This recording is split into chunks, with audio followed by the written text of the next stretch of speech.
Chairman Ambassador Pillai, thank you so much for joining us today.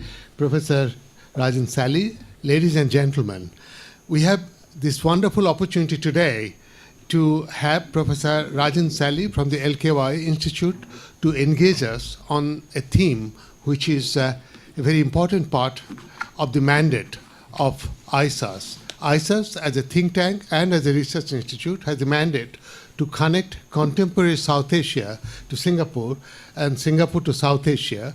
Of the 8 South Asian states, Singapore is probably the one at the moment which is one of the most crucial states, Sri Lanka for Singapore, because as island republics, democracies, states which need trade and the open seas very much, and states which connect one another in terms of the Indian Ocean Rim Association, Sri Lanka is a crucial part of our agenda.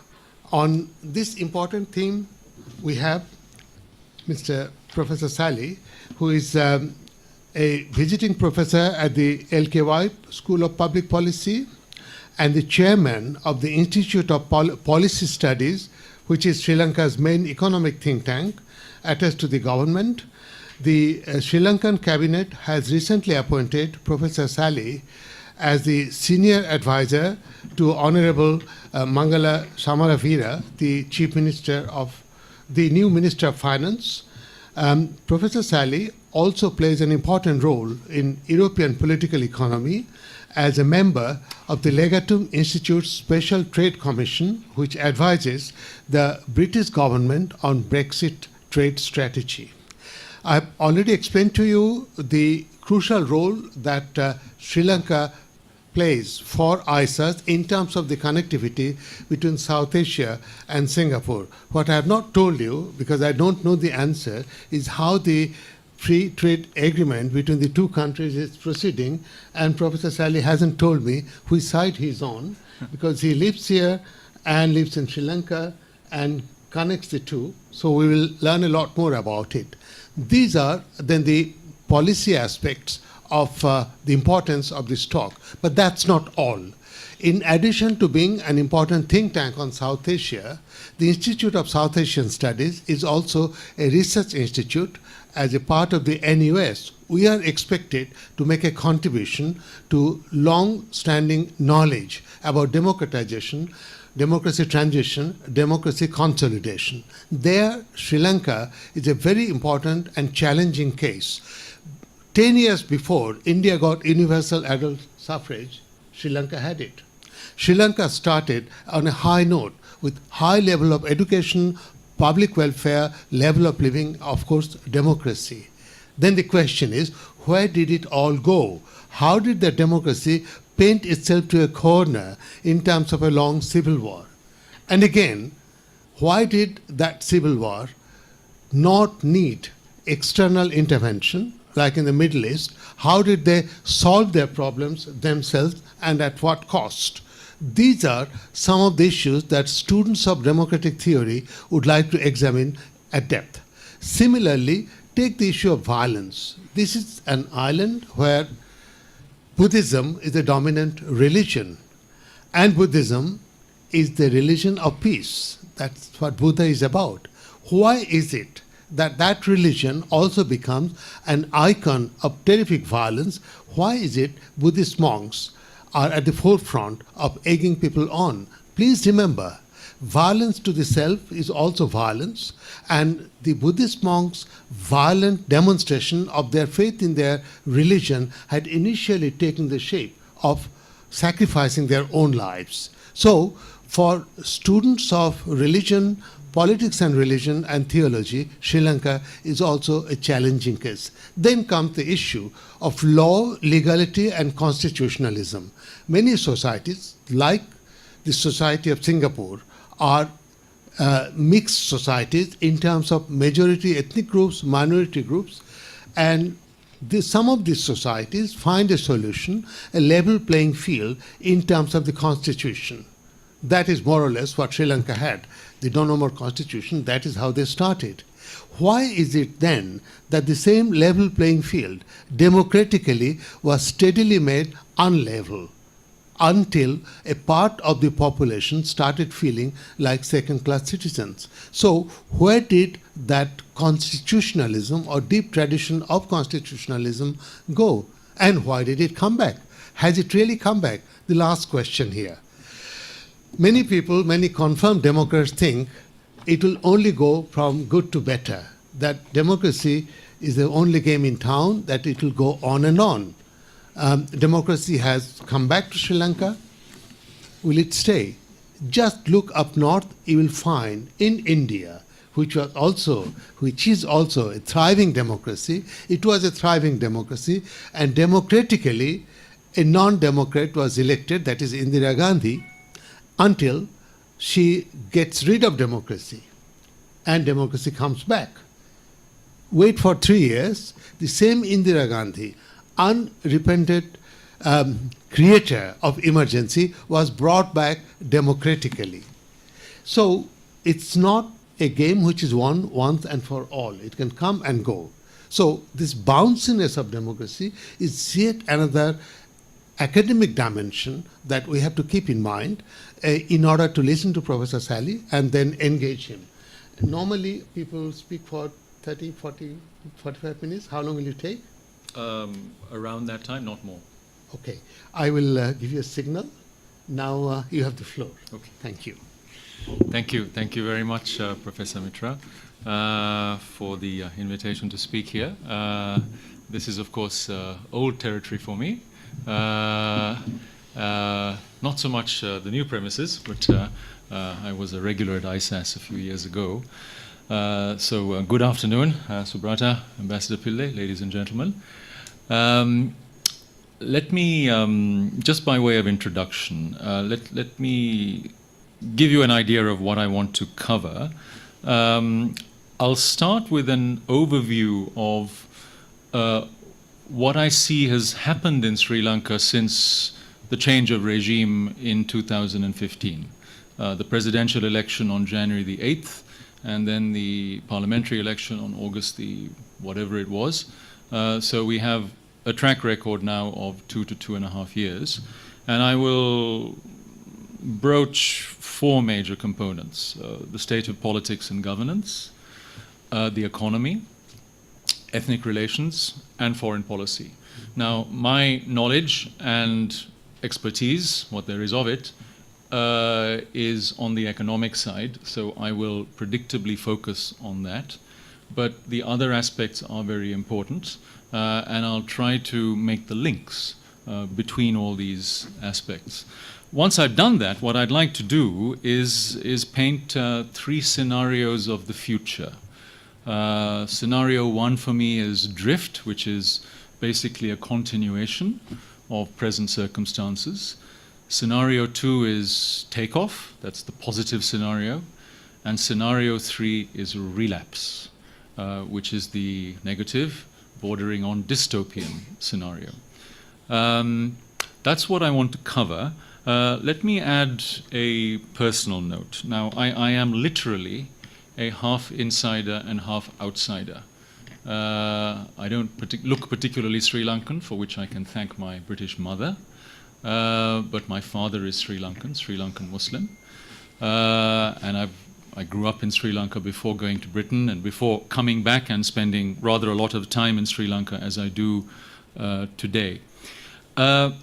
I have become a little bit more of an insider since the change of government because I wear a couple of formal hats, chairing the board of IPS of Sri Lanka and also now advising the finance minister and in giving informal advice to the Prime Minister and ministers. But let me add that I'm just a little bit of an insider. I assure you it is modest. Now, this being a public setting, what I might otherwise say under the Chatham House rule about certain individuals with more robust language, I will not say here. I will have to be somewhat more guarded. But at the same time, following the spirit of one of my political and literary heroes, George Orwell, I will try and speak as directly and as plainly as I can. to address the issues before us. So let's get going. And by the way, Subrata, in the discussion, I'd be happy to address more deep-seated issues, such as those that you raised, that go beyond the brief I'm going to cover here, which is more current affairs, I guess. So I'd certainly be happy to do that, including the issue of the world's most Pacific religion, allegedly, having monks that behave very, very badly indeed. But that is not the exclusive preserve of Sri Lanka, as we know. Okay.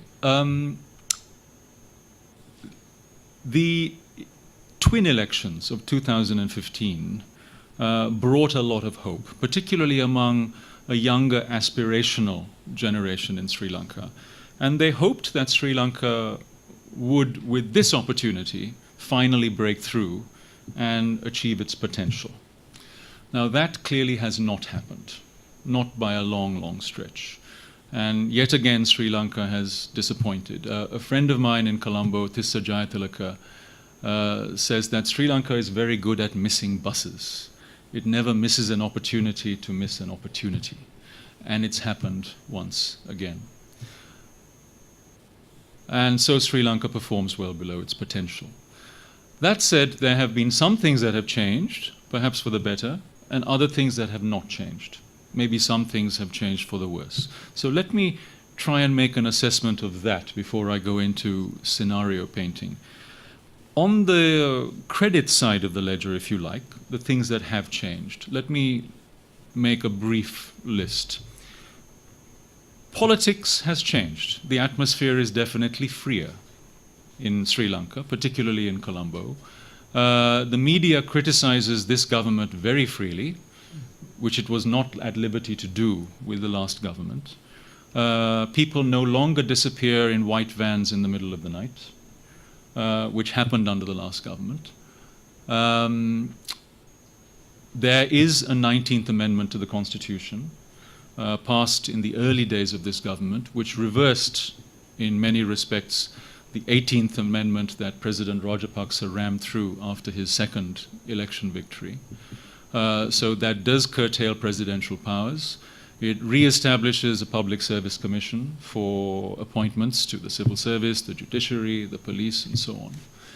And there is a new constitution in the works with a supposed 20th Amendment, although chances are that that's going to fail.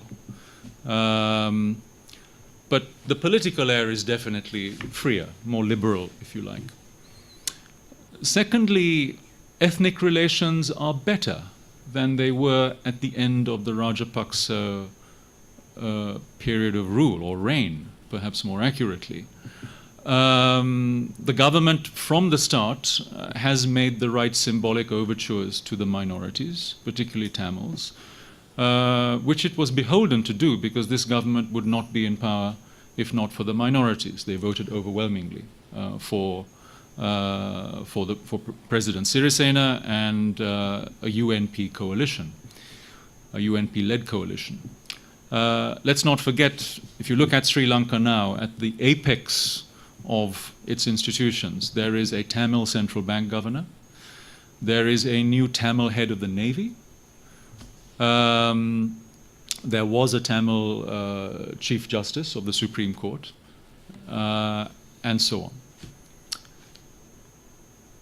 Foreign policy has also changed. I'd say it's been rebalanced. So what was foreign policy very much in the China basket under the Rajapaksas is now a more balanced foreign policy. China remains a firm friend. I'm going to talk about that in a moment. But good relations have been restored with India and the West. And let's not forget one thing. Some of you will be familiar with the lead-up to the presidential election and the way Mr. Sirisena came over and joined forces with Chandrika Kumaratunga and Ranil Wickremesinghe. That was instigated in part by the gentleman from the Research and Analysis Wing of the Indian High Commission. I've never come across a more Orwellian term, research and analysis wing. It signifies something utterly innocuous, doesn't it? Anyway.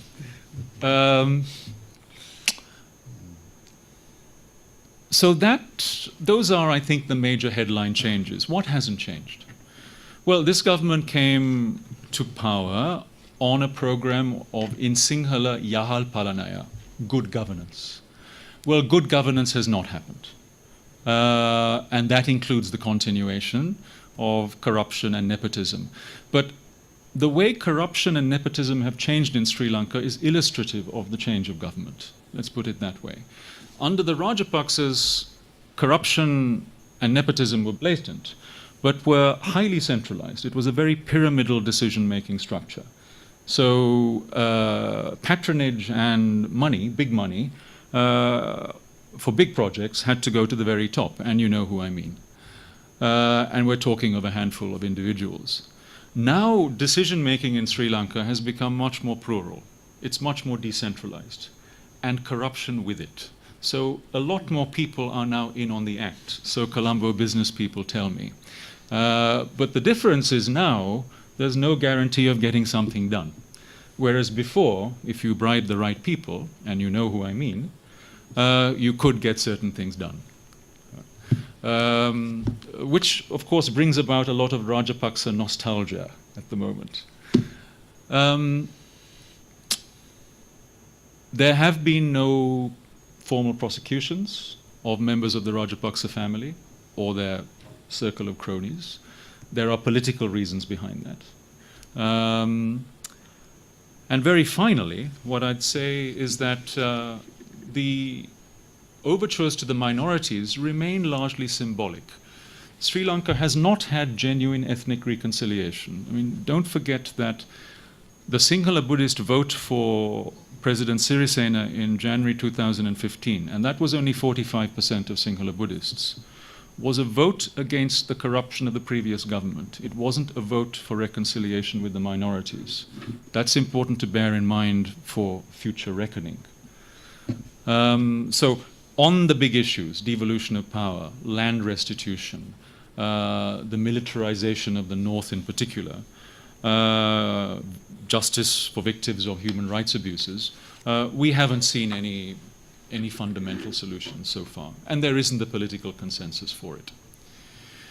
Now, I would say this, of course, being an economist, the chief debit, I think, is on the economic side, where the record of this government has been very disappointing. Growth in Sri Lanka last year was about 4.5%. That's the projection for this coming year. 4.5% a year, of course, is way below India, and also below the wartime average rate of growth, which was about 5.5%, and way, way below Sri Lanka's realistic potential, which is probably more in the region of 7 to 8% growth. Now, what this government did in its first year and a half was basically continue the fiscal policy excesses of the previous government. There were two disastrous budgets, which added price controls and expenditure entitlements. And that further eroded Sri Lanka's tax base to the point where tax revenue as a percentage of GDP is very low. It's about 12% of GDP, which is way below even India's level. It should be more like 20% for a country at Sri Lanka's income level. Essentially, the tax system has broken down. And Sri Lanka owes a lot of public debt. An increasing share of it is foreign commercial debt. It's about 40% of overall government debt. So there's greater reliance on foreign borrowings and therefore on the dollar and international commercial interest rates. That makes Sri Lanka more exposed. To the point that this government had to go back to the IMF. So Sri Lanka negotiated yet another IMF standby loan. It's for $1.5 billion. The second tranche is about to go through. Now, that has led to some mild positive news. So tax collection has improved a little bit. There's still a long way to go. There's a new inland revenue bill in the works. It's going through Parliament as we speak. But we'll see if there's going to be sustained tax reform in Sri Lanka, which is critical. Monetary policy went very badly downhill until about a year ago for several reasons. Firstly, it remained politicized. The former governor of the central bank, Arjuna Mahendran, who is, as some of you know, a Singapore citizen, was a very bad appointment. For one reason, he is a very close friend of the Prime Minister. He followed fiscal policy excesses, so monetary policy was too loose, low interest rates and money printing. And above all, seriously compromised the central bank with two big scandals, treasury bond scams as they're known in Sri Lanka, which involve his son-in-law, who is one of the leading dealers in government bonds in Sri Lanka. It's a small place. The president finally forced Mr. Mahendran to resign and appointed a new governor of the central bank, who is very good news. It's Dr. Indrajit Kumaraswamy, who is Tamil. Dr. Kumaraswamy, who's a bona fide economist and who's a very decent man, has tried to restore some independence and integrity to the central bank, with an emphasis on price stability and on cleaning up regulation, including the regulation of bond markets. But he has an uphill battle because the central bank, in terms of its staffing, has been seriously politicized over about a decade now. So there we have some of the major features on both the fiscal side and the monetary side. Just a little more of an update. There was a mini cabinet reshuffle a few months ago. The previous finance minister, Ravi Karunanayake, became the foreign minister briefly before he had to resign over a scandal. That is good news because Mr. Karunanayake is, and here I'm using guarded language, I could use more direct language in another setting, let's put it this way, morally somewhat dodgy. And he has been replaced by Mangala Samarawira, the former foreign minister, who has a very clean reputation and for whom I have some hopes, I would say that, being his advisor. And I think another bit of good news is that his deputy in the Ministry of Finance is Eran Wickramaratne, who comes from the next generation of the UNP and is probably the best of what is still quite a small number in that new generation who is actually a competent technocrat with clean credentials. So much for the update. The problem remains that Sri Lanka, since regime change, hasn't really seen any fundamental economic reforms. It needs reforms to improve the business climate. Those haven't happened so far. It needs big trade reforms. It's a highly protected economy. It became more protected under the Rajapaksas, one of the most protected economies in Asia.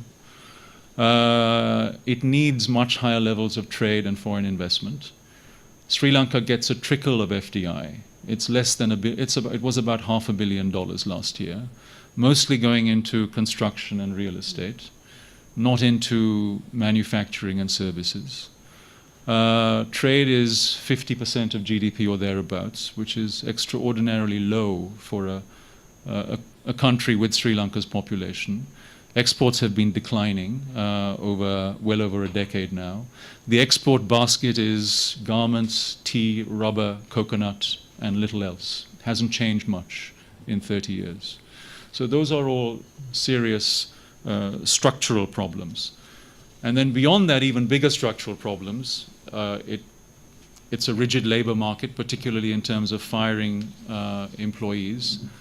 The public sector employs between 1.5 to 2 million people out of a workforce of about 8 million. So it is bloated, hugely loss-making. Losses of the big four state-owned companies are over ₹1 trillion. That's 11% of GDP. And so on. The fundamental problem with the economy remains lack of competition. if you peer under the hood of the Sri Lankan economy and you look at any sector you care to look at, you will usually find one or two incumbents who are protected from both domestic and foreign competition. And in the bigger sectors, these are usually business big men, if you like, who, of course, make campaign donations to this or that politician on either side. And that remains very much a root problem in Sri Lanka. That's my overview of the economy. Let me now turn to foreign policy, which, as I said, has been rebalanced, but in my book, not rebalanced enough. In the first year of this government's life, relations with China were bad, understandably so, because the Chinese were seen to have bankrolled the Rajapaksas and their big projects. So when the opposition came to power, they suspended those projects. It took about a year and a bit for the projects to restart, particularly the Port City project in Colombo, which is probably good news, all in all. And more recent news, the government, after a delay, has done a deal with a Chinese state-owned operator to lease Hambantota Port. It's a 99-year lease, 70-30 joint venture in favor of the Chinese operator.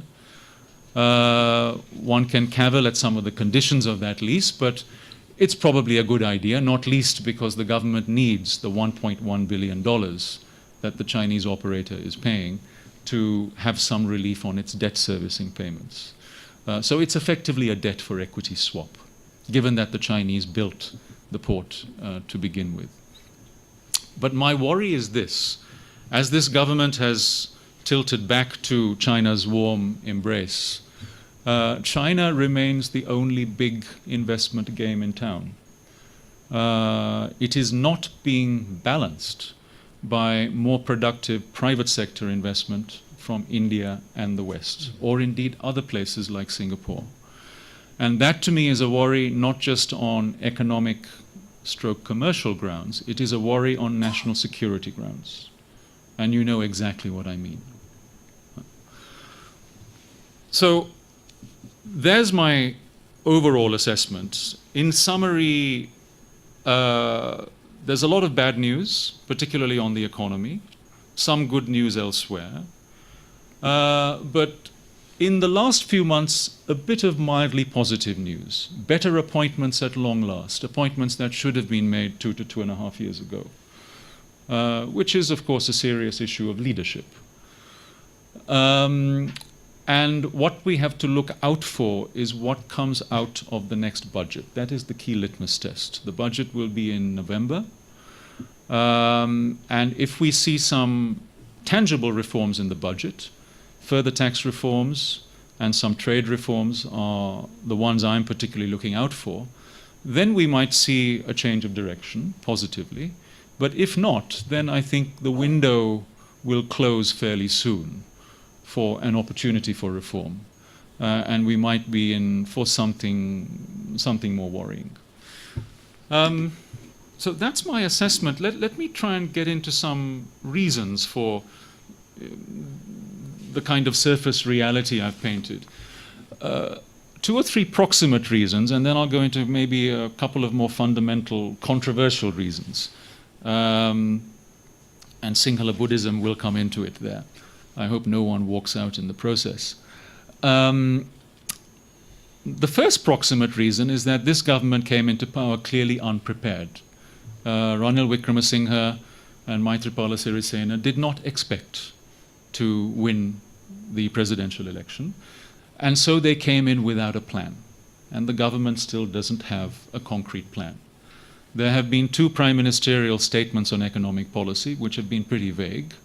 There's a third one due next month, for which I have better hopes, we'll see. But there's no concrete plan of action, a roadmap, as it were. Secondly, disastrous appointments, and I've mentioned a few. The chairman of the Board of Investment was another one, someone clearly unfit for the task, scandal-ridden, who the president was forced to sack just about a month ago. The new board is much better. but a lot of mistakes have been made along the way, and these were easily avoidable at the outset. Finally, of course, this is a complicated coalition government. It makes decision-making more difficult. There is an uneasy cohabitation between the president and the prime minister, and an uneasy cohabitation between the UNP and the SLFP, the two major parties since independence, which are in government for the first time since independence. But let me now go into what I think are maybe some more fundamental reasons that inform why Sri Lanka has missed opportunities in the past, not just this recent opportunity. One is cultural. Sri Lanka's gift is also its poison. And Professor John Richardson over here has written a book on Sri Lanka with the word poison in it. Paradise poisoned, I think it is, isn't it, John? And that's the natural bounty of the wet zone. Not true of the north, where the northern Tamils live, but in the wet zone, which of course has that concentration of Sinhala Buddhists, Sri Lanka's very bounty, of course, engenders a fatal complacency. You can read all about it in probably the best book written by an expat on Sri Lanka. It was written about 300 to 400 years ago. Robert Knox is the name, the model for Robinson Crusoe. And what he portrays in the Kandyan kingdom is of a lovable culture of lotus eaters, but really a culture without a work ethic or an education ethic. Now that exists among the minorities, but it's not particularly pronounced among Sinhala Buddhists, and it does translate into a fatal complacency among the political class. The other underlying reason I would point to is institutional. I have come to the conclusion, which I suppose others have come to before me, that nothing fundamental or lasting is going to change in Sri Lanka positively without a new generation breaking through into Sri Lanka's public institutions. Now, its public institutions are dominated by an old and rather ossified elite. They play musical chairs around the comic cabinet table, but the faces haven't changed fundamentally. There were hopes that 2 years ago a new generation would break through. It was Sri Lanka's first social media election, and that, of course, was powered by a new generation. But they haven't broken through. Quite predictably, I suppose, because the incumbents have no interest in letting a new generation to break through. Why would they? It would compromise their power, their patronage, their rents. That's Sri Lanka's fundamental institutional problem. So there we have my assessment of the state of play. Let me now move into the three scenarios I intimated right at the beginning. The first scenario I will keep short because it's basically a continuation of the present trends I portrayed.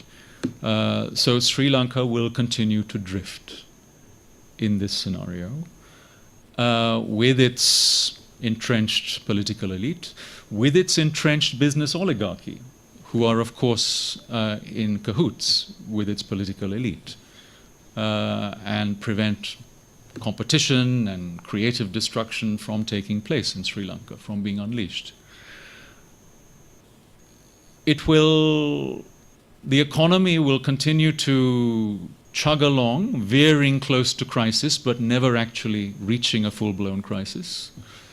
Ethnic tensions will simmer without perhaps coming to a boil. And Sri Lanka will creep ever more into overdependence on China. That's the drift scenario I have in mind. Now, of course, Sri Lankans love to talk and love to party. And much of the talk, it comes across seasonally, is of Sri Lanka being the next Hong Kong or Singapore. Well, one can talk. Let's not forget what people said of Brazil, that Brazil is the land of the future, always was and always will be. And unless things change, that's the destiny of Sri Lanka. Now, this does not matter to Colombo's political class or its business class, those at the apex of it. They will do fine, whatever. But of course, it matters to ordinary Sri Lankans, because the basic problem is this. Those of you from outside who've been to Sri Lanka do not see a land that is in penury. By South Asian standards, Sri Lankans are not dirt poor. People are reasonably fed, clothed, and housed. The basic problem for the broad majority of Sri Lankans is that they are underskilled, undereducated, underemployed, and therefore lead underdeveloped lives. They don't have the life chances they deserve. And there is, let's not forget, about 10% of the population or thereabouts. That is a serious underclass, people who do live hand to mouth. They're the ones who, I think, would suffer the cost of this kind of drift.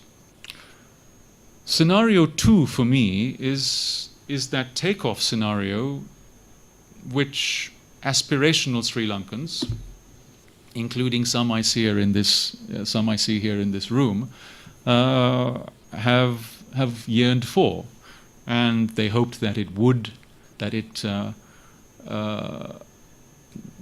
take place 2 years ago. It didn't. So let's paint this scenario and then see how realistic it might be. It begins with the economy, of course, because without that foundation, other things simply don't work or don't fall into place. So a realistic, achievable growth rate for Sri Lanka with serious reforms, I think, is about 7 to 8%, not 4 to 5%. And that's a big difference, because 7 to 8% would mean a serious increase in real incomes for a broad majority of the population, not just a select few in Colombo and Western Province. And it would translate into other things, better housing, better infrastructure, and so on. Now, that can only happen, as any economist will tell you, through productivity gains. The problem with Sri Lankan growth under the Rajapaksas, which at one stage even achieved 8%, was that it was simply unsustainable. It was built on debt, domestic and foreign, and the domestic non-tradable sector, including the public sector, which are the least efficient parts of the economy, the least productive. It crowded out the more efficient private sector, as well as trade and foreign investment. So that needs to be reversed. Sri Lanka's engines need to be the more productive parts of the private sector, more trade, and more foreign investment.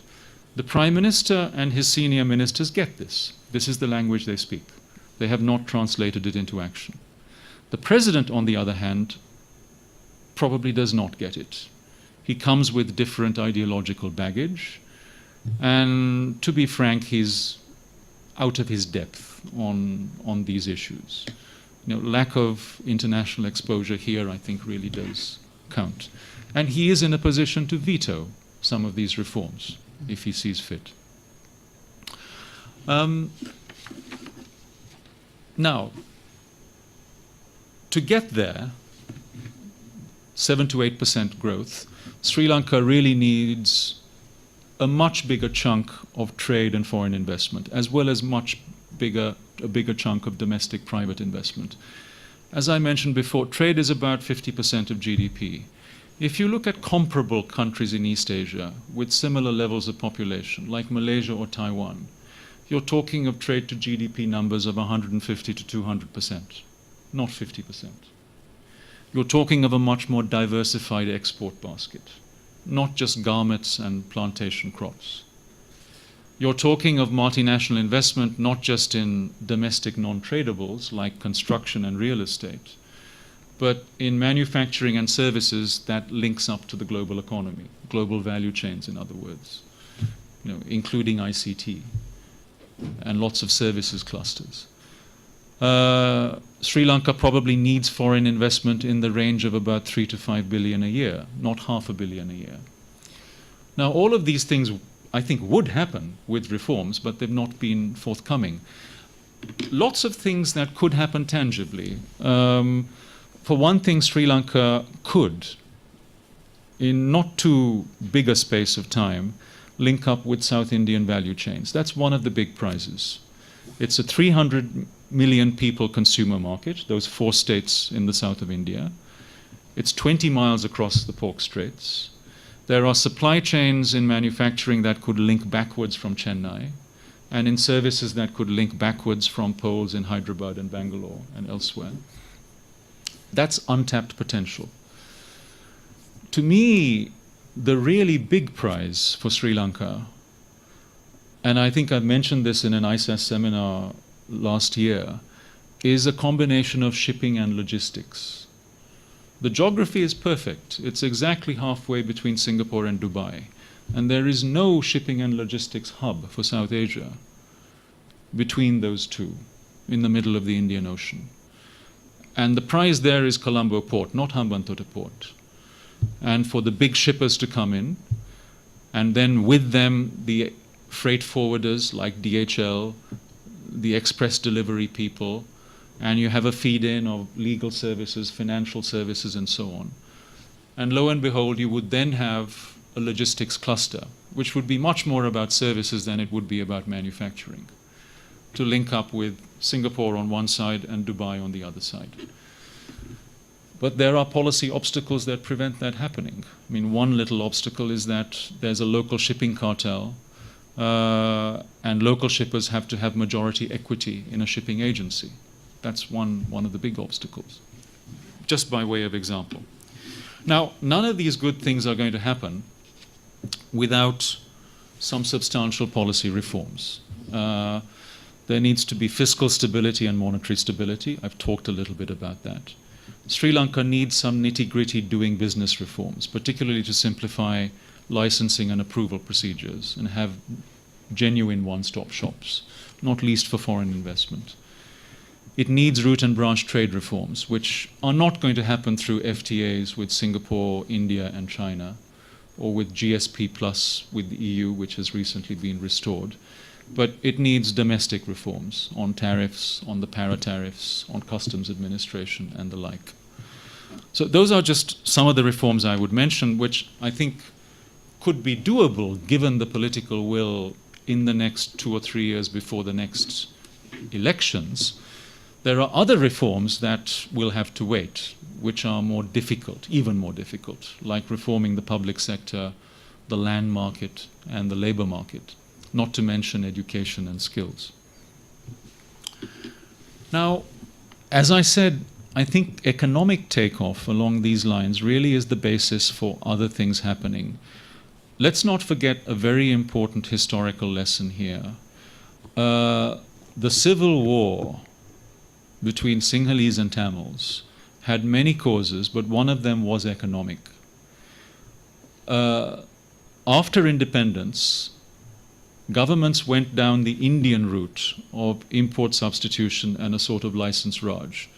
So they killed the golden goose of the economy, if you like, while spending a lot of money on welfare and on education. So you had an excess of graduates coming out of universities and schools, educated to that level for the first time, who then had no jobs to go to. That fueled the JVP rebellion of 1971 and then the later one of the late 80s. And in the north, it fueled Tamil insurgent movements. So the lesson there, I think, is very clear. You need a broader economic base with more growth generated, with better jobs, more jobs, to provide the space for ethnic reconciliation. Because without that, the chances are that you would have more ethnic tension and conflict. And this is, of course, I mean, to use language that Lee Kuan Yew might use, a recipe for a Sri Lankan Sri Lanka rather than a Sinhala Buddhist Sri Lanka. But getting there is very difficult. Finally, this scenario envisages properly balanced foreign relations, which in the economic sense means getting serious investment from the private sector, from India, the West, and elsewhere, to counterbalance Chinese state or state-influenced investment. And one other thing I would add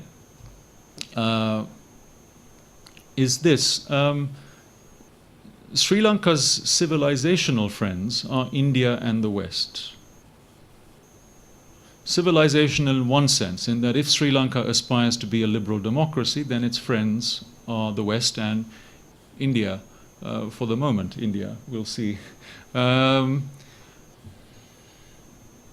civilizational in another sense. Sinhala Buddhists would be upset to hear me say this, but Sri Lankan culture is basically a derivation of South Indian culture. There are just so many cultural links and roots with the states of South India, and not just Tamil Nadu.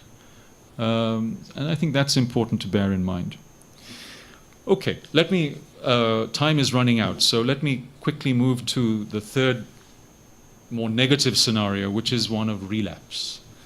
And by this I mean a return to features that resemble the Rajapaksa period, the Rajapaksa decade until 2015. And it might start with the next presidential election. And that election may be won by Mahinda Rajapaksa, or possibly his brother Gotabaya, or maybe another Rajapaksa-like big man who hasn't made it to prominence quite yet. But this big man will have to win about 60% of the Sinhala Buddhist vote, as opposed to the 55% that Mahinda Rajapaksa won last time around. That's only a 5% difference to override the votes of the minorities for the other side. Right? It's not out of the realm of imagination. This big man will ride into town promising to clean house and get things done. He will co-opt as much as possible, as Mahinda did very successfully. Sri Lanka has a long history of people crossing the aisle when elections have gone this way or that way. And those he's not able to co-opt, he will neuter. And that means the institutions, the judiciary, the police, the civil service, even more so, and so on. In other words, Sri Lanka will slide back to illiberal democracy, a sort of tropical analog of Vladimir Putin's Russia. The economy will revert to being much more state-led, because that, of course, links up with the levers of political power. Most worrying of all, I think, will be ethnic relations, because if this new big man wins, he will win on the coattails of a resurgence of Sinhala Buddhist chauvinism. And the argument will be that this present government has sold the majority down the Mahaveli River, which is our main river, as it were. Extremist groups will be reactivated. One, Bodhu Balasena, has already been rearing its head again. They will target the minorities. Minorities targeted will not only be Tamils, but also Muslims and maybe even evangelical Christians. It's been happening with the Muslim community at a low level so far. And the response of the minorities will be to retreat further, as I put it here in my paper, into their separate solitudes. Now, Jaffna Tamils have been doing this for a long time. I hope the Jaffna Tamils around here will excuse me for saying so, but one of the self-destructive features of Jaffna Tamil culture is what is called a peninsularity of mind, a self-isolation. Well, that's happened already, and that will be reinforced if we have a resurgent Sinhala Buddhist chauvinism. But it's been happening with Muslims as well, which is my own community in Sri Lanka. There is a minority of Islamists in Sri Lanka, and they are bigger, they are more influential, particularly on the East Coast. God forbid, but if we do see a return to ethnic violence, war I think is unlikely, it will most likely not come from the Tamil North, because the Tamil North is broken and defeated. There is no interest there for a revival of conflict. There is among the diaspora, but they're armchair nationalists at a long distance. Rather, if we are to see some kind of violence erupting again in Sri Lanka, may I venture to suggest it might come much more from Islamic fundamentalism in the East than from Tamil nationalism in the North. But, of course, let's hope we don't get there. Finally, Sri Lanka will distance itself from India and the West and go much further towards China's embrace and become more clearly a sort of Chinese tributary state. Now, this has an interesting historical parallel. There was a time in the 15th century, this was on, I think, Admiral Zhang He's last voyage, when he stopped off in Sri Lanka, when he abducted the king of Kotte, which was a sub-kingdom, took him to Beijing to pay obeisance to the emperor, after which, for about 30 years, the kings of Kotte paid an annual tribute to Beijing. And we are slip-sliding in that direction. Now, it would, of course, accelerate with this relapse scenario. Now, how realistic is this scenario? I think it's entirely plausible. I'm not saying it's going to happen, because the choices are still there. But it's plausible, perhaps more plausible than the takeoff scenario, because the Colombo business elite is already gradually slipping back towards a kind of reconciliation with the Rajapaksas. And perhaps more importantly, the Sinhala Buddhist heartland is intensely frustrated by what they see as lack of progress by this government and things simply not getting done. No better jobs, no more employment, prices continuing to rise, and so on. What about the resurgence of ethnic violence? Again, I don't think it's around the corner, but let's not forget that the last outbursts of violence Sri Lanka has had between Sinhalese and Tamils were very recent. So again, I wouldn't discount it. And in my darker moments, when I think of what might happen in a really bad way to Sri Lanka, I think back to something oft-quoted. John will have heard it many times before. It's from Bishop Heber. Now, Bishop Heber was Bishop of Calcutta, I think, in the 1820s, and was also in the habit of writing missionary verse, missionary hymns. And this is from Greenland's Icy Mountains, his hymn from the 1820s, the second verse. What though the spicy breezes blow soft o'er Ceylon's isle, though every prospect pleases and only man is vile. Well, let me conclude. The stakes, I think, are very high, because the stakes are that there could be a relapse. And my instinct is to say that that scenario one I painted, one of continued drift, is not stable. That drift will turn either into takeoff or relapse. So Sri Lankans have to make sure that certain reforms are done in this narrow window of opportunity to grasp the potential out there and to ensure against the kind of relapse I portrayed. Thank you.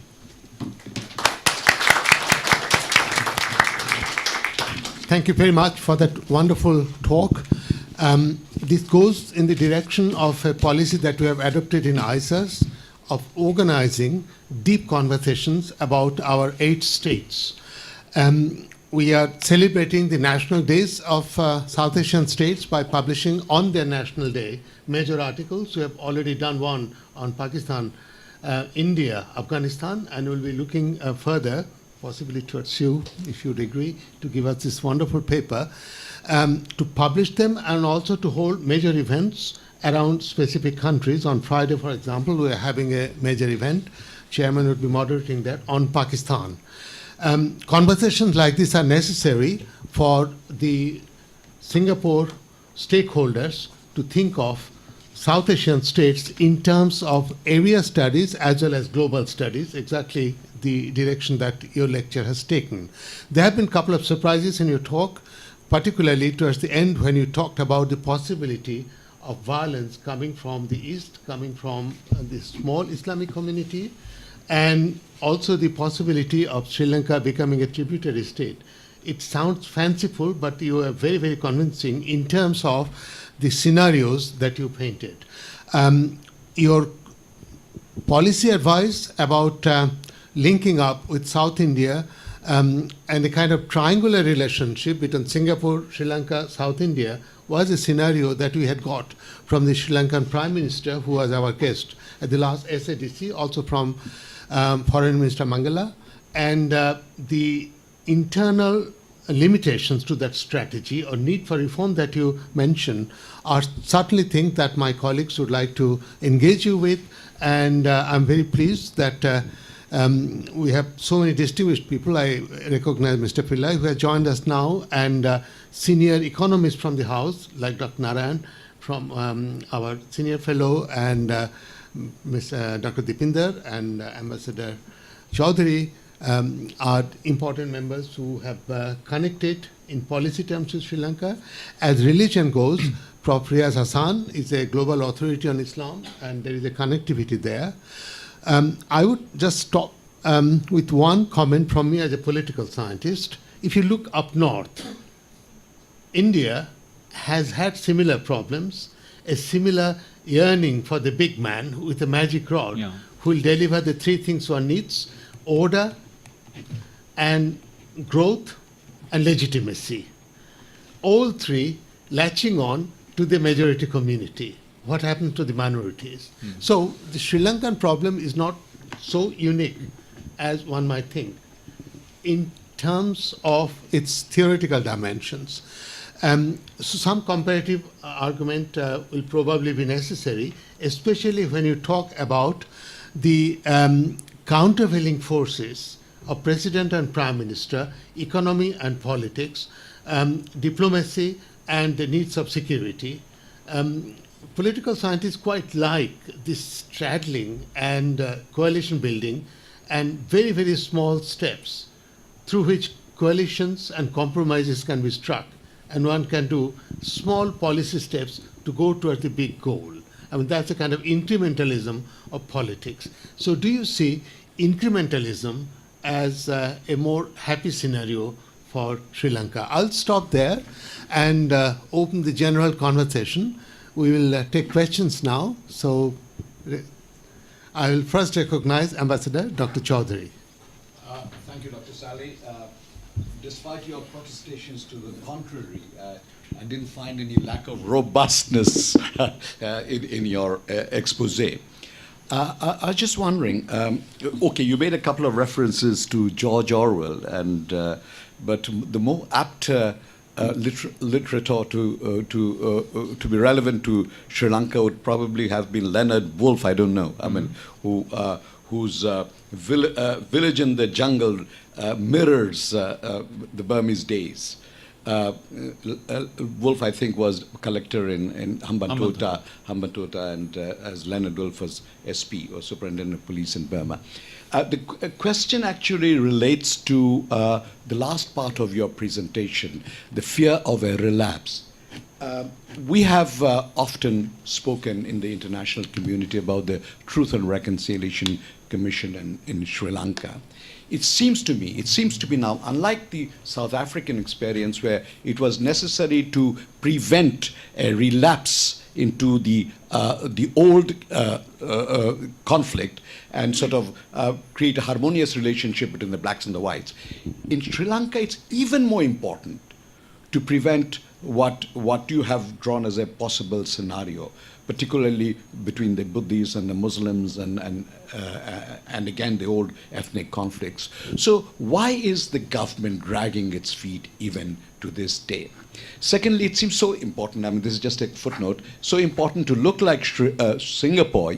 Yesterday, we had I think one had the Chinese ambassador in Sri Lanka say that within 15 years he feels Sri Lanka will look like a Singapore. Now, this is the Chinese ambassador saying. I mean, for him, comparison with Shanghai would have been more apt.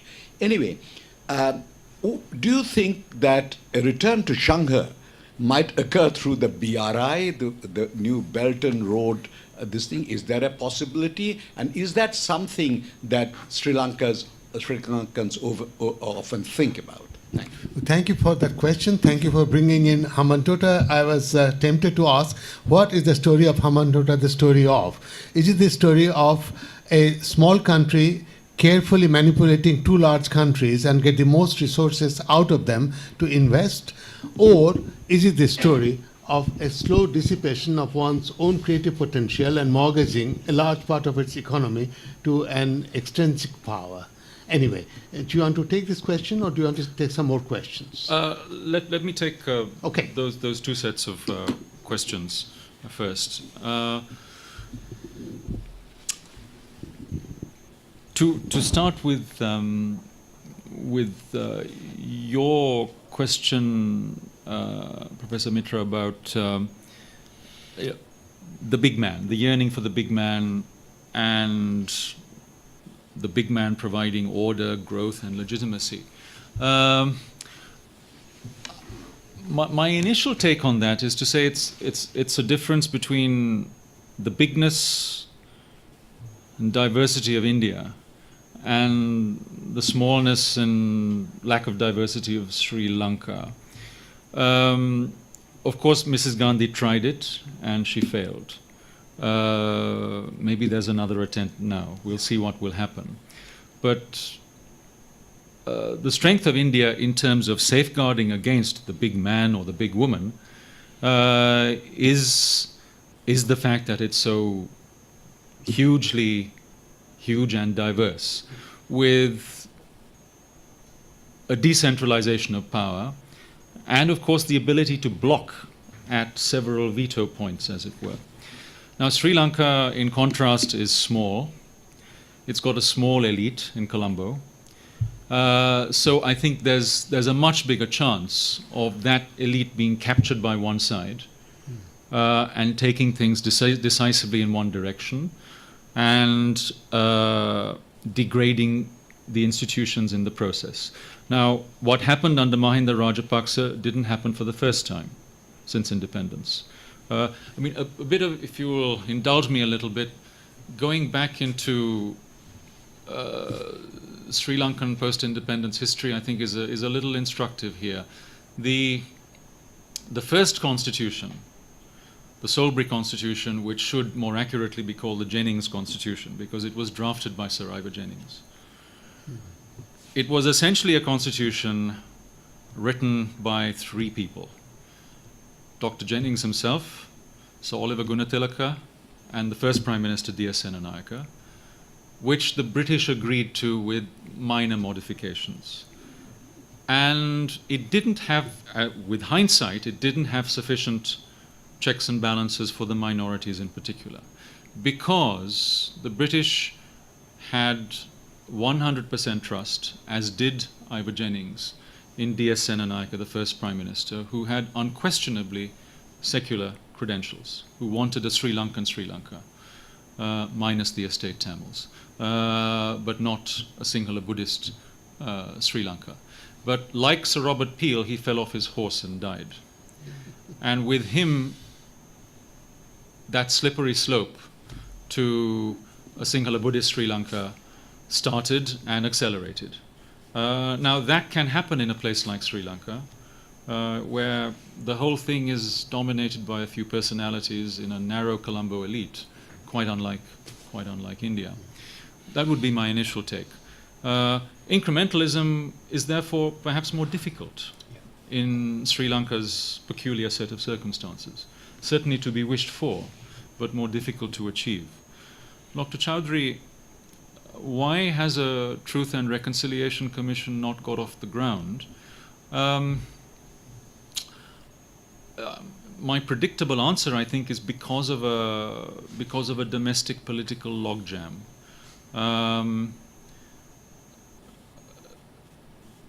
Those who would like to see it happen, which I think includes the President, the Prime Minister, and some leading ministers, perhaps feel they don't have the authority to push it through, because firstly, there are other elements within the governing coalition who are still playing that singular Buddhist card. Secondly, both major elements in the government are playing the Mahinda Rajapaksa card in order to play off against each other. So there is this constant tactical posturing which includes keeping the Rajapaksas in play, that prevents key decisions being taken. And thirdly, because they're all watching their back in the Sinhala Buddhist heartland, because that's, of course, the core constituency which they can't afford to alienate. The numbers simply don't add up in terms of an election victory. Belt and Road, yes. So the Chinese have given the government and Sri Lankans to understand that Hambantota port is only the beginning of more goodies as part of this Belt and Road package. We'll see. And therein, of course, lies the danger. Belt and Road, all very well. You know, I'm in favor of taking advantage of Chinese pickings, as long as I said they're counterbalanced by, shall we say, more legitimate stuff, more productive stuff, coming from the West and India and Singapore and elsewhere. The danger, I mean, I didn't spell this out explicitly, but let me spell it out explicitly now, because what the Chinese are clearly doing in Sri Lanka is what they've done elsewhere. They are in the business of buying up the local political and commercial elites. And they will do that by hook or by crook, just as they've done in Cambodia and Laos, Philippines, and elsewhere. And where they see vulnerability, they will pounce. And they will take their opportunities. Those opportunities will increase unless we have those countervailing forces coming from elsewhere. Hambantota, of course, all of this started not on objective commercial grounds. Hambantota is the bailiwick of the Rajapaksas, that part of the Deep South. So President Rajapaksa lavished resources on it, and he borrowed Chinese money to get the Chinese to build not just the port, but also a cricket stadium, a convention center, and an international airport, which has 3 or 4 flights a week. So these have been losing money. In the process, a lot of debt to China has been incurred at market rates of interest. Hence this debt equity swap. There is fundamentally no choice. Okay. Thank you. More questions, comments? Okay. Would you like to introduce yourself and then ask your question? My name is Taimur Nabili. I'm a journalist. I just wonder if you could explain a little more detail around the absence, both politically and economically, of the West. I mean, you talked about the natural constituency of Sri Lanka was more West than East. The West has never shown any particular problem with buying up political and business elites in countries they're interested in. The West has never shown any particular problem with sending in lots of foreign direct investment into countries where perhaps the economies are as bad as Sri Lanka's in the terms that you have described, where the potential and the need for reform is just as great.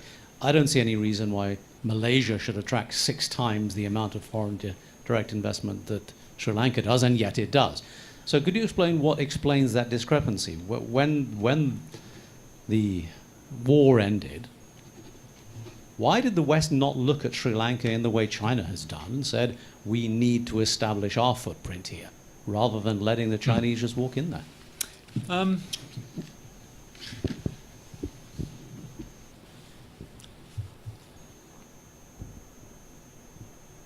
Let's start with Malaysia, which, of course, since the 1980s has attracted much, much more foreign investment than Sri Lanka. It's in manufacturing supply chains. We know that there's a lot going wrong with Malaysia. We know doing business there can be problematic. But there is still a fundamental difference between doing business in Malaysia and doing business in Sri Lanka. So in that sense, I mean, I quite understand why Western multinationals will go to Penang or Port Klang or wherever, as opposed to going to Colombo or Hambantota. And it shows up in the rankings. Sri Lanka is 110. in the World Bank's Doing Business ranking. It's in a South Asian bracket. Whereas the Malaysia and Thailand and others are anywhere between 30 and 50, 60, I would guess. So there is a big difference. So when it comes to trade barriers, tariffs, non-tariff barriers, openness to foreign investment, getting business done domestically, opening a business, the paperwork you have to go through, the approvals you have to go through, there is still a world of difference between Sri Lanka and Malaysia, let alone between Sri Lanka and Singapore. The Malaysian economy works because it's schizophrenic. So in order to finance the parts of it that don't work, and of course the UMNO electoral machine, there is another part of the economy which has been opened up to multinationals, which actually works pretty efficiently. Now, if only Sri Lanka had that bifurcation, to open up at least a part of the economy where you would have minimal trade barriers and with an open door to foreign investment and an uncomplicated business environment. So multinationals could come in and they could have hub-like operations for South Asia, and you would have links with South Indian supply chains, while other bad stuff might go on elsewhere, like domestic agriculture. But Sri Lanka hasn't got to that stage. That's, I think, one of the basic economic issues. So that leaves a reality of the investors who do come in, and you know this from your experience in Sri Lanka, tend to be on a small scale. The non-Chinese investors, that is. They're on a small scale. The more suspicious ones, many Indian ones, from, if you like, the 4th or 5th divisions, are going after Board of Investment tax breaks, usually in alliance with some local well-connected businessman. But others from the West, might start with a holiday home or with a little tea estate or a coconut estate and invest for emotional reasons and put up with the hassle.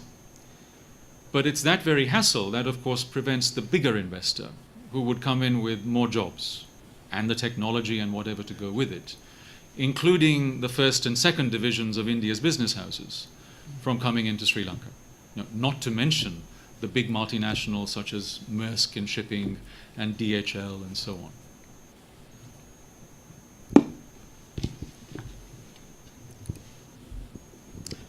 Hi, Professor Sali. Amrish from ICES. We've corresponded over the last couple of months.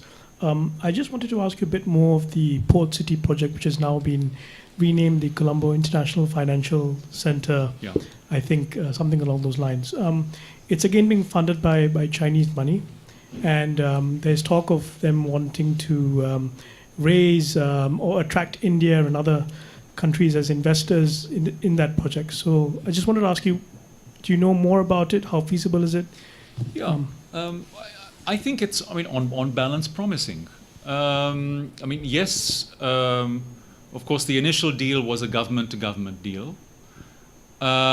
Yes, the operator that's excavating the ground from the sea in downtown Colombo, and which will build the infrastructure, is a Chinese state-owned company.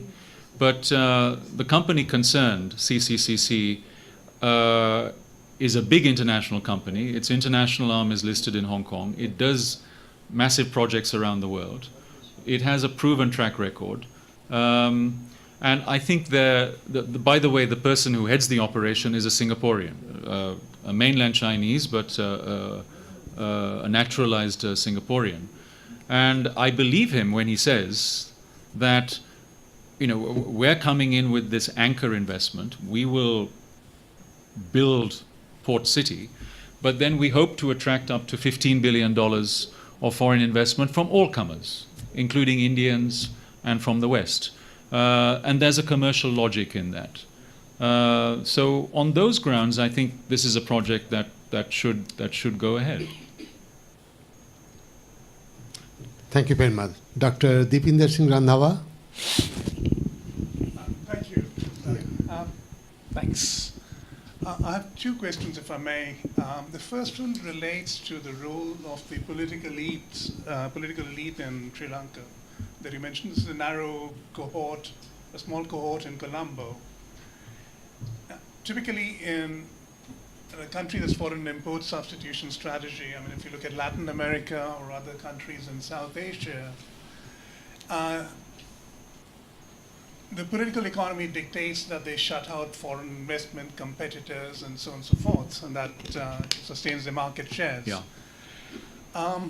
What has this cohort been engaging in? And once the global environment changes, which has been the case since the 90s, 80s and 90s, it almost becomes an imperative to start engaging with the global economy because the your domestic market is threatened as well. So the first question was, where do their interests lie, and why are they obstructing on such a sustained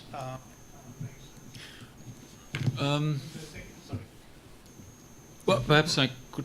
Oh, go ahead. Go ahead. The second question is the more broader one. So when we were learning economics of South Asia, Sri Lanka was head and shoulders ahead of other South Asian states in terms of human development indices, be it gender equity, be it literacy rates, be it health indicators, be it sanitation. It was leagues ahead. Coupled with that, you pointed out, even during the war years when the economy was being devastated, they still managed to sustain a growth rate of 5.8%, if I remember correctly. What went wrong over the last, what's gone wrong even after, if such a high growth rate was sustained during the Civil War? Why does there appear to be a secular decline today and just bleak prospects? Right. Thank you. I mean, both very interesting questions.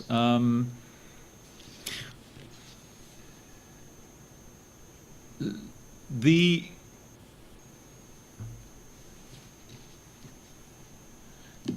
Sri Lanka got to one extreme, so I'll answer it by way of a brief historical trot. By 1977, so Mrs. Bandaranaike tried to ape Mrs. Gandhi and turn Sri Lanka into a licensed Raj. Sri Lanka was in the Soviet and the China camp, prominent in the so-called non-aligned movement. And as children, we would prospect at the salivate, or we would salivate at the prospect of a relative bringing back a bar of Cadbury's chocolate smuggled in from abroad. It got to that state with rice rationing and no sugar for 1 year and all that sort of thing.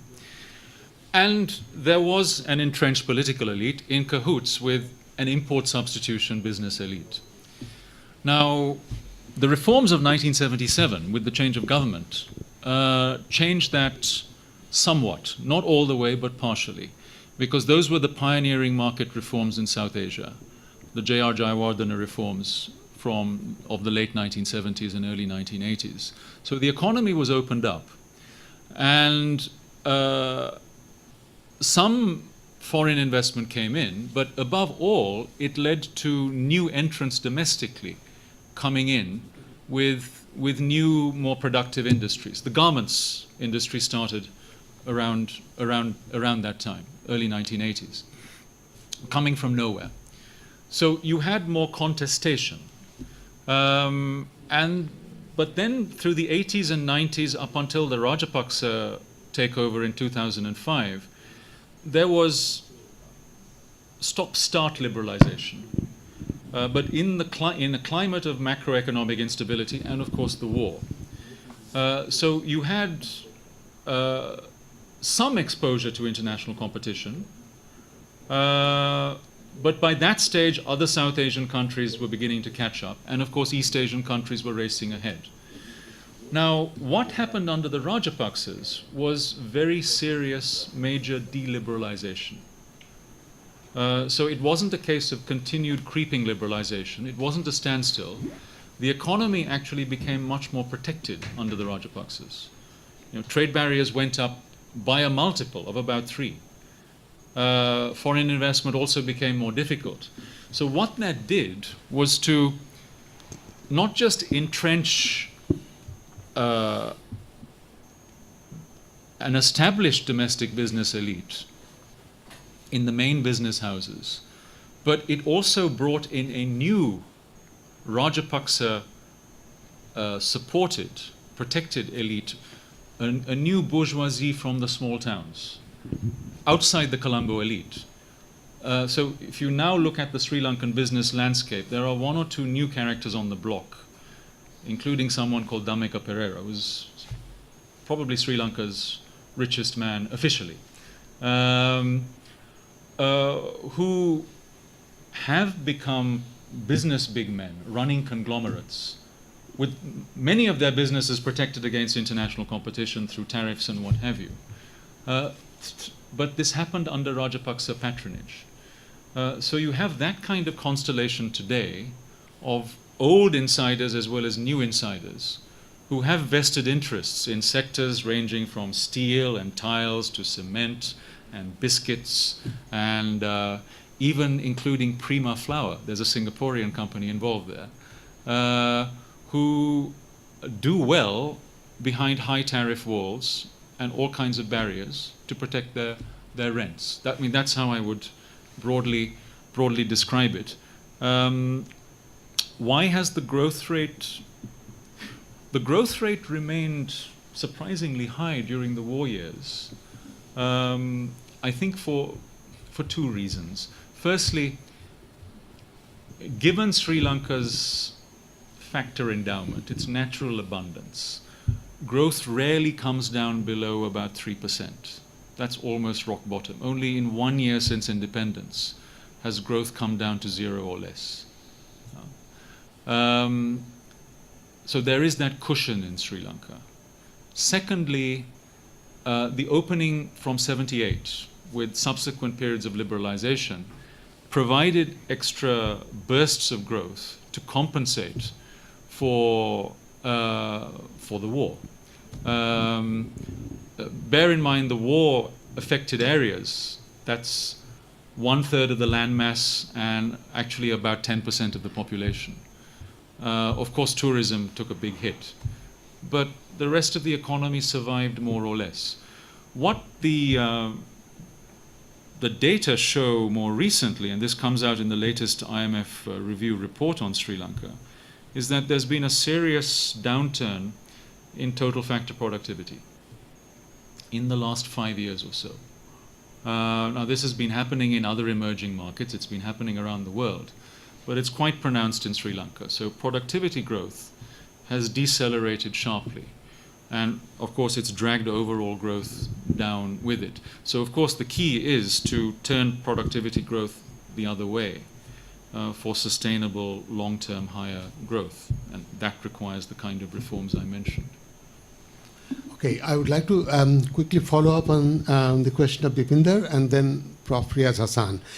About the FTA between Singapore and Sri Lanka under Chatham House rules, where is the push for it coming from? Is it coming from Singapore or Sri Lanka? And what is stalling it? And the two sectors of the economy which have helped Bangladesh, like remittances and IT, how are they doing in Sri Lanka? That's to follow up on the Pinder's question. And maybe, Riaz bhai, you would like to ask your question, and then he will give an answer to both. Right. Thank you very much for this very insightful and very candid lecture. I have three probably skeletons of questions. I'm not sure whether they're a question. One is if I recall my political sociology lessons correctly, people vote for policy. I mean, in voting, policy, personality, and party. Mm-hmm. These were the 3 Ps that used to determine. What were the 5% Sinhala votes that swung the election? Was it the personality? Was it the policies? Or was it the party? I mean, if the margin is so small, yeah, it can just swing. And do you see any relevance? You see any possibility that that 5% margin will grow further or will shrink in the coming, in view of what you have said? My second observation is about civilization roots of Sri Lanka. You're absolutely right. I think it's India, which is the primary civilizational root, and then the West in terms of the political culture. But there is another element, which is Buddhism. Mm-hmm. How does that play out in this civilization linkages? My own personal assessment is the Chinese culture, to the extent kinship is involved, is very closed. Chinese will never adopt children of another race, whereas the Indians and other groups tend to be much more open about it. I'm not sure whether that's relevant or not, but there's something about Sri Lanka which has always fascinated me, because where does Sri Lanka fits in? I mean, my understanding is Sri Lanka is part of this Indian civilization, but what does Buddhism? How does Buddhism play out? Mm-hmm. I have done research on suicide terrorism, and Sri Lanka was one of the countries that I studied along with 5 others. And my sense is that ethnic conflicts, particularly terrorism, more violent ethnic conflict, emerge and require 3 preconditions to emerge. One, that there's intractable political conflict between state and non-state actors. Secondly, the state begins to use violence against the non-state actors. And the third stage is the non-state actors begin to respond. Mm-hmm. Is there any relevance to it in terms of what you said about Muslims and Tamils? Thank you. I'll take your 2 points first, Subrata.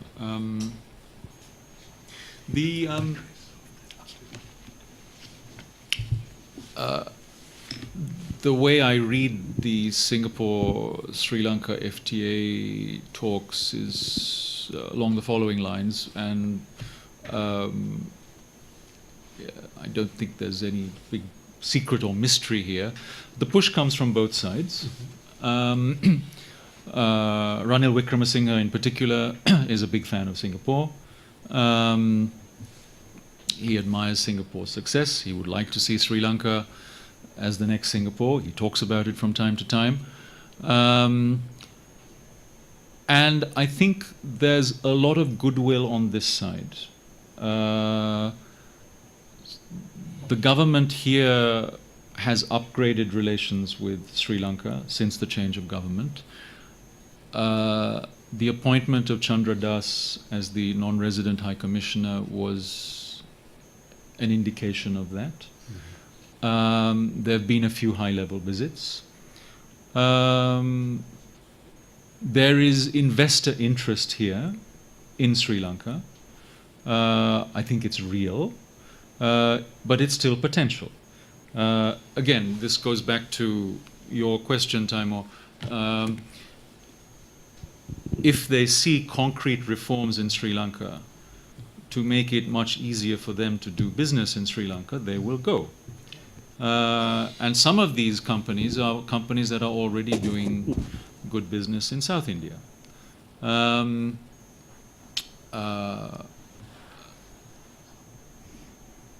So I think all of that is, if you like, the enabling framework for the talks.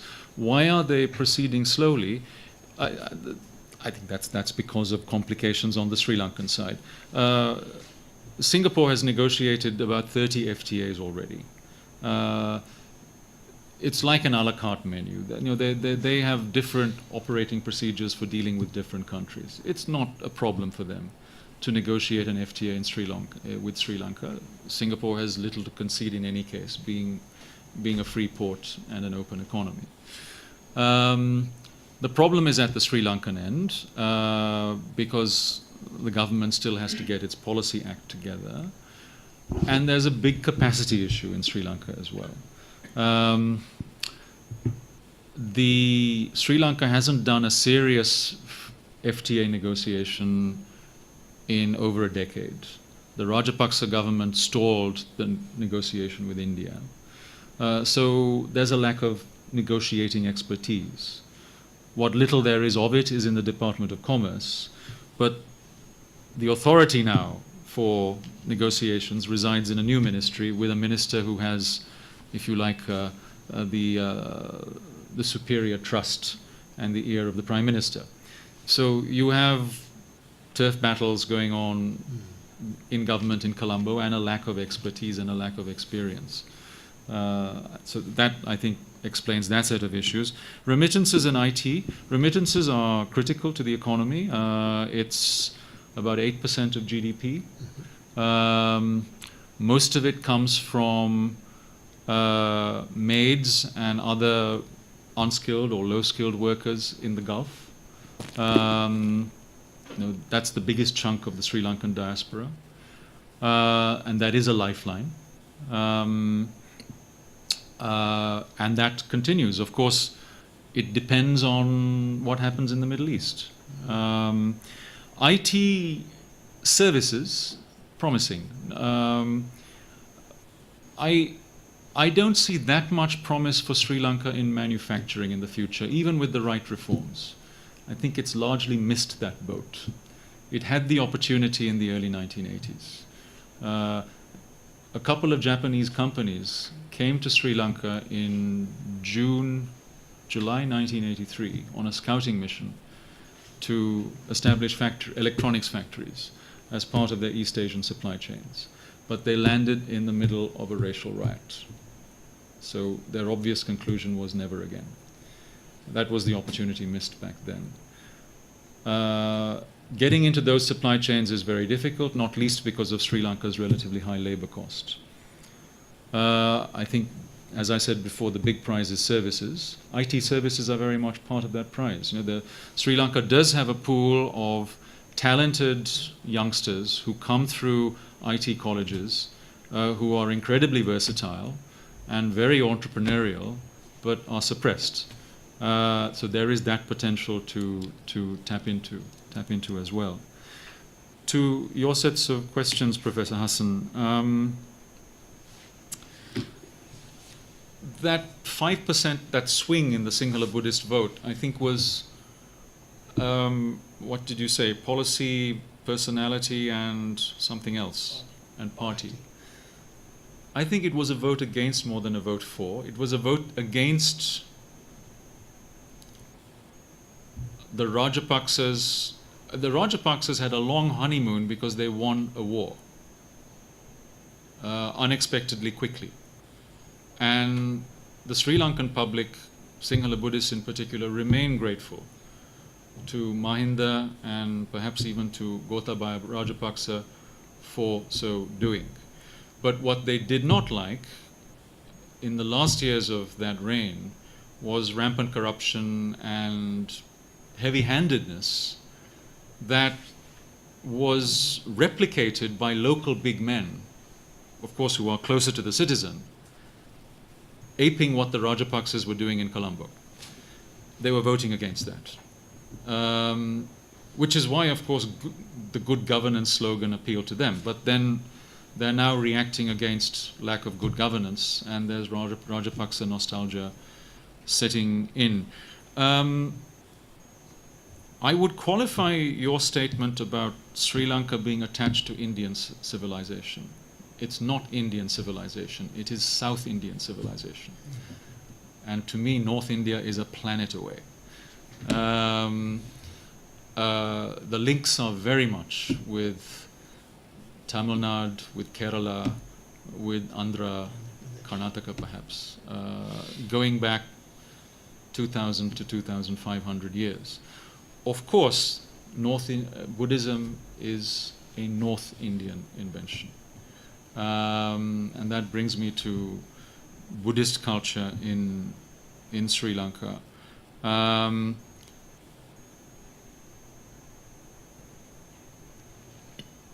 there again we have an Indian connection in all kinds of ways. I mean, if you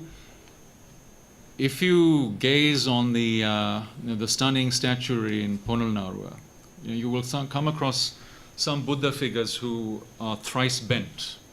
I forget the Pali term for it, but they're bent, I think, at the hip, at the knee, and at the shoulder. It's quite a distinctive posture. It comes from Amaravati. That's where they copied it from. It's not a Sri Lankan invention. That's just one minor example. Let me just say a word about Sinhala Buddhist culture. Now, of course, by this, what I don't mean is what the Buddha actually taught, which bears little resemblance to the way Buddhism is practiced in Sri Lanka or anywhere else for that matter. But Sinhala Buddhist culture, of course, Buddhism had to become a religion in order to become popular. And from the very beginning, going back 2,300 years, it has had an umbilical cord with the Sinhala state. Right. That's key to understanding Buddhism in Sri Lanka. So it's always been politically compromised, and then by degrees over time, religiously compromised, shall we say. Contrary, one could argue, to the spirit and teachings of the Buddha himself. Now, along those centuries, before the Western encounter, during those 3 beleaguered centuries of the Western encounter, and then the Buddhist revival from the 1860s to Buddhist political nationalism from the 20th century to today, we have seen what a friend of mine in Colombo calls, well, I put it this way. I mean, he planted the thought in my mind. It's Bradman, John. And this came from a conversation we had about village culture near Kalutara, the heartland of the Sinhala Buddhist village. Now, Tocqueville has this wonderful term, habits of the heart. And to me, there are Sinhala Buddhist habits of the heart. Whether or not Buddhism at its core, in the philosophical sense, has anything to do with it. And at the heart of these habits of the heart is this cult of the big man, with a very strong hierarchy underneath. It's a recurrent theme in Sinhala Buddhist culture. That yearning for the big man who will come and cleanse all our ills and sins.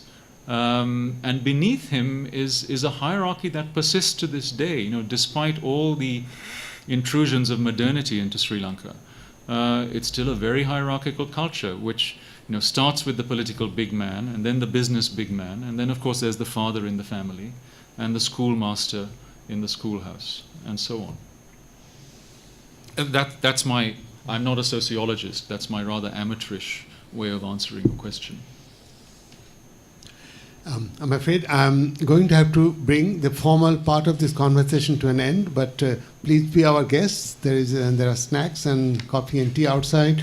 You'll have a chance to continue the conversation with Professor Razeen Sally.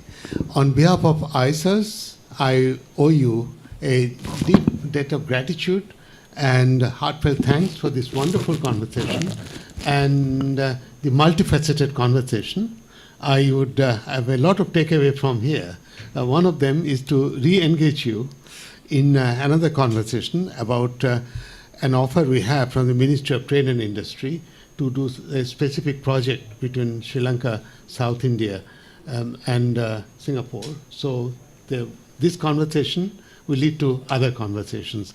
On behalf of the Institute, I would like to give you a gift of this thing about this country from the north and the big man, and you will see how the big man is hemmed in by 2 countervailing forces, division of power. See, if you want to check power, cut it into bits and give them semi-autonomy. So there is the executive, judiciary and the legislative, and the Indian judiciary has finally done something which needed to be done for a long time, a judicial ban on triple talaq. It has just happened, yes. and we are waiting to see its repercussions. The other is the empowerment of the regions. So Andhra Pradesh can connect directly with Sri Lanka, or for that matter with Singapore. And these regions, even when they're ruled by the party, by the BJP, are accountable to regional interests. So these countervailing forces keep big men's aspirations within check. So here is an example of what India does. Thank you very much. Thank you very much.